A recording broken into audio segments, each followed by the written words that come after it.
గుంటూరులో ప్రధానంగా ఎవరు పట్టినా చెప్పే సమస్యలు ఒక 3-4 ఉన్నాయి.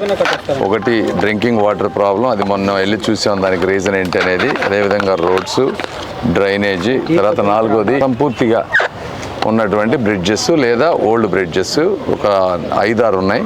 ఇందులో ఇది one of the main problem. ఇది 1958లో కట్టినటువంటి బ్రిడ్జి. ఇది గుంటూరు 1 టౌన్ 2 టౌన్ కలిపేటటువంటిది, విపరీతమైన ట్రాఫిక్ ఉన్నటువంటిది. ఇది దాదాపు 75 సంవత్సరాలు అయిపోయింది కాబట్టి ఇది పాడైన పరిస్థితి కూడా ఉంది. దీన్ని 4 లైన్ బ్రిడ్జిగా చేయాలి.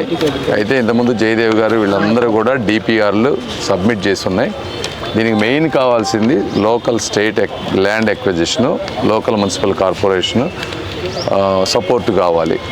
కాకపోతే వీళ్ళు ఆ ఫండ్స్ అన్నింటినీ కూడా ఎగైన్ ఇవి వ్యక్తిగత ప్రయోజనాలు కాదు కాబట్టి జగన్మోహన్ రెడ్డి గారు ఈ మౌలిక సదుపాయాలని డైవర్ట్ చేస్తూ ఈ డబ్బులన్నీ వేరే వాటికి వెళ్ళి ఇక్కడ ల్యాండ్ ఎక్విజిషన్ చేసి ఇవ్వలేనటువంటి పరిస్థితి ఉంది. అందుకని సెంట్రల్ గవర్నమెంట్ ఫండ్స్ ఉన్నా కూడా ఈ బ్రిడ్జెస్ మీద కదలిక లేదు.